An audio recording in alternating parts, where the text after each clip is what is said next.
The Adventures of the Black Hand Gang. Police Sergeant Shorthouse was taking a stroll along Canal Street when he paused for a moment in the doorway of number 49 and stared at a faded notice pinned to the doorpost. It was a piece of paper with a black handprint. The sergeant shook his head and smiled. "Children really are up to some funny tricks these days," he murmured, half to himself. He was thinking of a group of kids who called themselves the Black Hand Gang, and of the clever ways they had learned to track down criminals.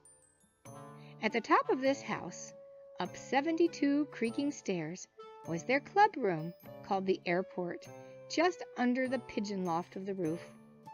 The Black Hand Gang met there regularly after school. Frank, who played the trumpet, was the leader. Then there was the quick-witted Angela. Ralph, who usually wore a striped sweater.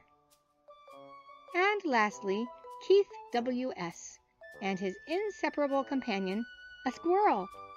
W.S. stands for With Squirrel. The Black Hand Gang's adventures had made them well known locally as amateur sleuths. This book tells how they began their successful career as detectives and will enable you to try your skill at discovering the clues. You can follow the trail by looking carefully at the illustrations. When you have found the right answer, mark it down on a piece of paper. When you get to the end of the adventures, check your score. Do you have your paper and pencil ready? While I read, you examine the picture very carefully to find the clue, and then write it down. The Mysterious House. Part 1. A Sure Sign.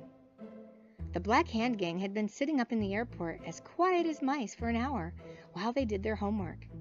Ralph chewed his pencil and gazed fixedly out of the grimy window.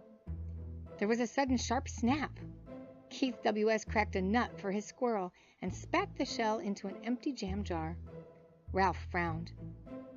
"How do you spell pain?" he whispered. "It depends whether you're looking through it or feeling it inside you," Angela replied, laughing. "Looking through it, of course. A window pane like that one. Hey, what's that?" "No, there can't be." Ralph scrubbed at the dirt on the window. "What can't there be?" asked Frank. "Anyone living in that house over there," Frank answered. "It's been empty for 3 years." They all crowded around the window. "We all know that only a couple of rats live there," said Keith W.S. "Look, the doors and windows are all barred shut." "Let me have a look," said Angela, pressing her nose to the pane. After a few seconds, she said, "I think Ralph's right. There really is someone in the house." How did she guess there was someone in the mysterious house? At the top of your paper, write number 1 and write your answer. Here's another look at the picture if you need a little more time.